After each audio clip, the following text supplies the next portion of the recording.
urgent is it that Prime Minister Johnson assist your great city?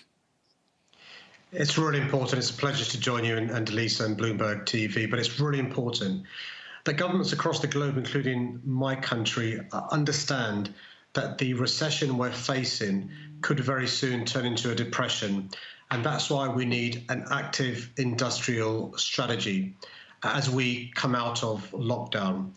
And although the government's actually been pretty good in helping businesses in relation to staff being furloughed, they've been pretty good in the short term. They need to realize that as businesses come out of the lockdown, they need additional assistance as well. I'll give you two examples, Tom.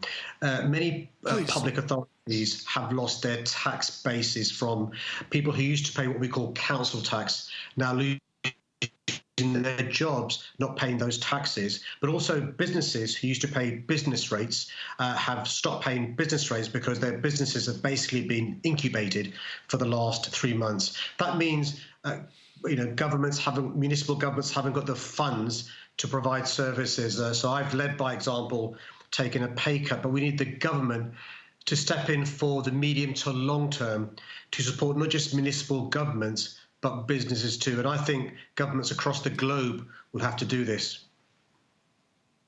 I'm reading Wolf Hall right now. Mervyn King and I are rereading this magisterial Hilary Mantel book, and it's the spirit of London mayor in a trading environment of the 16th century. Tell us about the need to reopen trade to London in goods and services. How critical is it to get the Eurostar back? How critical is it to get the airlines up and running again? It's crucial. I mean, one of the reasons why I say this, I know you're speaking to me from New York, but you'll forgive me, London is the greatest city in the world, is because of the people who come to our city, who make our city great. The students, the tourists, the investors, the businesses, the sports fan. And that stopped over the last 4 months, and we need that to return. I'm very concerned that as the new academic year begins, many undergraduates may not come. I'm very concerned those who are multinationals who have stopped sending their staff here may be risk averse to coming here. I'm very concerned some of our world-leading theatres, which have been closed for the last 4 months, may not reopen till next year. And you all know the world is a smaller place now. Globalization has some disadvantages, but many advantages. And our strength is our diversity. And that comes from our visitors, and that's part of our DNA. And it's really important we safely open our doors again to visitors, to businesses, and to investors, because we want to, return to not business as usual, but I think a new normality. Will be recognized that actually what this pandemic has done is shine a spotlight on the fragility of society and of our business model. And we need to make sure the new normal addresses those issues.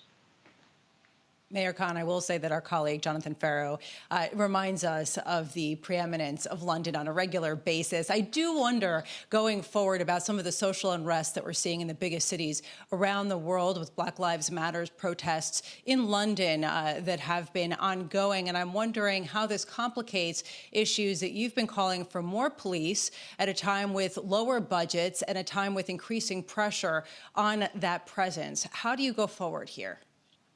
You know, the thing, I'm not sure if your American viewers realize this, but the brutal killing of George Floyd didn't just have an impact in Minnesota, Minneapolis, and the USA. It had an impact around the world. And if you're a Black Londoner, you could relate to the awful way George Floyd was killed, but also Black people across the world could, because they endure racism, discrimination, and inequality. So although I fully support the Black Lives Matter movement, my concern has been that during a global pandemic, when we're asking people to keep their social distance, we're asking people to stay at home where they can, what they shouldn't be doing is protesting as they are allowed to do, because that may inadvertently lead to the virus spreading. But separately, you're right, Lisa, this has highlighted that actually even in London, the most progressive city in the world, there's racism against Black people, discrimination against Black people, and inequality faced by Black people. And those of us in positions of power and influence can't be tone deaf to that. We've got to understand that, empathise with that, but also take steps to address that. This is a moment which I think we'd kick ourselves if we didn't take advantage of to address the structural racism that still exists around the world in 2020 against black people.